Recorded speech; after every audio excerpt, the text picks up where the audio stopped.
सितारगंज नगर पालिका परिषद के निवर्तमान चेयरमैन एवं वरिष्ठ कांग्रेस नेता हरीश दुबे ने दावा किया है कि इस बार बड़ा परिवर्तन होगा। देश की जनता शांत है, लोग भाजपा की नीतियों से परेशान हो चुके हैं। महंगाई, बेरोजगारी, भ्रष्टाचार चरम सीमा पर है और इस बार देश की जनता कांग्रेस की सरकार बनाना चाहती है। उन्होंने लोगों से 19 अप्रैल को मतदान कर कांग्रेस को जिताने का आह्वान किया है। यहाँ एक निजी कार्यालय पर आयोजित प्रेस वार्ता में पत्रकारों से बात करते हुए सितारगंज नगर पालिका परिषद के चेयरमैन एवं वरिष्ठ कांग्रेस नेता हरीश दुबे ने भाजपा सरकार को घेरते हुए कहा कि आज देश और प्रदेश की जनता भाजपा सरकार की नीतियों से परेशान हो चुकी है और भाजपा ईडी और सीबीआई को आगे कर विपक्ष को डराने और धमकाने का काम कर रही है। उन्होंने कहा कि भाजपा अंकिता भंडारी के हत्याकांड, पहाड़ों से बढ़ते पलायन, बेरोजगारी, बढ़ते पानी, बिजली के बिलों और महंगी दवाइयों पर चुप्पी साधे हुए है। उन्होंने कहा कि भाजपा सरकार में बच्चों की पढ़ाई और महंगी हो गई है। भाजपा के रोज नए नए नियमों से जनता परेशान हो चुकी है। उन्होंने कहा कि भाजपा के प्रत्याशी अजय भट्ट पिछला चुनाव जीतने के बाद इन 5 सालों में एक बार भी सितारगंज नहीं आए। उन्हें सितारगंज की जनता से कोई लेना देना नहीं है। उन्होंने कहा कि प्रदेश में चले अतिक्रमण हटाओ अभियान के दौरान हजारों परिवार बेघर हो गए। सरकार की नाकामी के चलते बेकसूर लोगों को कोरोना काल में मौत के मुंह में समाना पड़ा, लेकिन भाजपा के एक भी सांसदों ने लोगों के दुख को नहीं समझा।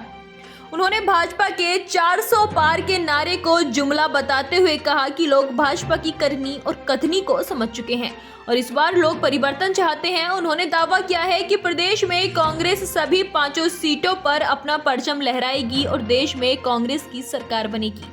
उन्होंने सभी ज्वलंत समस्याओं के समाधान के लिए कांग्रेस के पक्ष में अधिक से अधिक मतदान करने की अपील की है। भाजपा तो आप समझ लीजिए कि भाजपा जो है कि जुमलेबाजी वाली सरकार है। वो तो कुछ भी कह सकते हैं, जो उनके दिमाग में आ रहा है, जो उनके मुंह पे आ रहा है, वो कुछ भी कह दे रहे हैं, लेकिन 400 पार करने में उनको घोड़े खुल जाएंगे। ये मैं बिल्कुल आपको कहना चाहता हूं। आप ये देख लीजिए, जब आपने सब जगह आप घूमे होंगे, आप देखिए कि बड़ा वातावरण शांत है और जब शांत कोई चीज़ होती है तो आंधी का संकेत होती है। ये मान लीजिए, ये शांत जो आपको वोटर दिखाई दे रहा है, ये आंधी लाने वाला है और ये आंधी परिवर्तन की आंधी होगी, कांग्रेस की ओर बढ़ने वाली आंधी होगी। और हमारे यहाँ ये मान के चलिए कि हमारे यहाँ के जो प्रत्याशी हैं, प्रकाश जोशी जी, जो नैनीताल उधम सिंह नगर के लोकसभा प्रत्याशी हैं, बहुत अधिक मतों से जो है कि भाजपा के प्रत्याशी को हराने जा रहे हैं। भाजपा के प्रत्याशी, अब आप भाजपा के प्रत्याशी की बात कर रहे हैं। भाजपा के प्रत्याशी जो है वो 5 साल हमारे यहाँ जो है अजय भट्ट जी जो हैं, वो 5 साल हमारे यहाँ लोकसभा के जो है कि प्रत्याशी रहे। सितारगंज विधानसभा में मैंने उनको कभी नहीं देखा कि प्रत्याशी वो जीतने के बाद, पिछला चुनाव जीतने के बाद कभी लौट के आए। वो तो कहते हैं ठीक है, मोदी जी के नाम पे वोट डाला है आपने, अब भी मोदी जी के नाम पे वोट मांग रहे हैं। कह रहे मोदी जी के नाम पर आपने वोट मांगा है तो जाइए मोदी जी से अपना काम करा लीजिए। जीतने के बाद लौट ही नहीं रहे हो। कह रहे जब मेरे नाम से तुमने वोट डाला ही नहीं है, जनता से कह रहे हैं, उनका कहना है जब मेरे नाम से तुमने वोट डाला ही नहीं है तो मेरे पास क्यों आ रहे हो। यहाँ तोड़ फोड़ हुई, लोगों के घर उजाड़ दिए गए, यहाँ परेशानी हुई, यहाँ एक हल्दुआ कांड हुआ। उस हल्दुआ कांड में पूरी रात उसको FIR दर्ज कराने के लिए उसके परिवार को थाने के आगे बैठना पड़ा। यहाँ पर अपराध बढ़ते जा रहे हैं, भ्रष्टाचार बढ़ते जा रहे हैं, परेशानियाँ बढ़ती जा रही हैं। कभी भी अजय भट्ट जी ने हमारी सितारगंज विधानसभा की तरफ रुख नहीं करा और चुनाव देखिए इतना चल गया है, 4-5 दिन चुनाव के रह गए, लेकिन अजय भट्ट जी को ऐसा लगा नहीं कि जो है सितारगंज में जाना चाहिए। वो कभी भी लौट के इधर नहीं आते। तो ऐसे प्रत्याशी के खिलाफ वोट करने का मन बना लिया सितारगंज की विधानसभा के लोगों ने। अब ये देखिए कि हमारी जो विधानसभा सितारगंज है, ये विधानसभा सितारगंज नैनीताल उधम सिंह नगर लोकसभा क्षेत्र के अंतर्गत हमारी विधानसभा आती है। और यहाँ पर ऐसी स्थिति है कि यहाँ का वोटर बड़ा शांत है। यहाँ का वोटर शांत होने का कारण क्या है कि यहाँ के जो भाजपा के प्रतिनिधि हैं, उन्होंने पूरे क्षेत्र के अंदर भय का, डर का जो माहौल पैदा कर दिया है, लोगों को डराने का माहौल जो पैदा कर दिया है, उसके कारण जनता जो है कि शांत जरूर है। और लेकिन ये जो चुनाव है, इस चुनाव में जो जनता है ये परिवर्तन करने के लिए और भय के, डर के खिलाफ जो है कि वोट करने जा रही है। साथ साथ आप जानते हैं जो है कि बेरोजगारी कितनी तेजी से बढ़ रही है।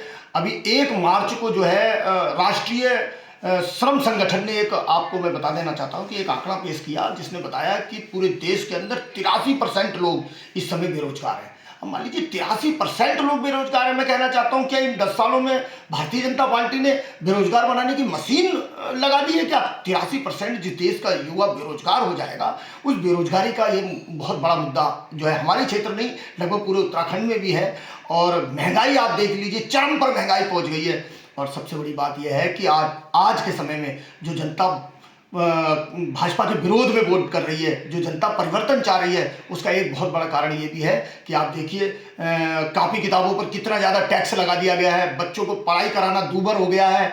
और इन्होंने कहा था कि जब लॉकडाउन पूरे देश के अंदर चल रहा था तो इन्होंने कहा कि लॉकडाउन के समय की फीस किसी अभिभावक को नहीं देनी है, लेकिन रेगुलर क्लासेस चालू हुई तो सारे अभिभावकों से सारी फीस वसूल ली गई।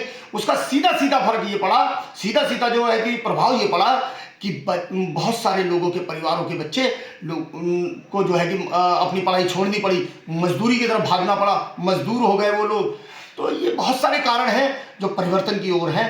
और यहाँ की जनता ने मन बना लिया है कि कांग्रेस को वोट डालेंगे, परिवर्तन करेंगे। और सितारगंज विधानसभा के अंदर जो सबसे बड़ा मुद्दा है, सबसे बड़ा जो कारण है, बिल्कुल जीतेगी। जो मुद्दे मैं बता रहा हूँ सितारगंज के, वो पूरे उत्तराखंड के अंदर है। उत्तराखंड की आप बात करें, अंकिता हत्याकांड को हम कैसे भूल सकते हैं? एक हमारी बहन जो अपने रोजगार के लिए, अपने परिवार को चलाने के लिए, अपने गरीब माता पिता को पालन पोषण करने के लिए एक जगह जाकर नौकरी कर रही है, और उससे जो है कि दूसरी तरीके के कार्य के लिए जो है प्रयत्न किया जा रहा है, उस पर जो है दबाव बनाया जा रहा है। और जब वो उस दबाव में नहीं आई तो उसको मार दिया गया। किन लोगों ने मारा? क्या ये बात अछूती है? क्या उत्तराखंड की जनता जानती नहीं है? इस तरीके के बहुत सारे कांड हैं, आप देख लीजिए। और उसका खामियाजा अब ये भुगतने जा रहे हैं। और इनकी सरकार बदलने जा रही है, परिवर्तन होगा, निश्चित रूप से परिवर्तन होने जा रहा है।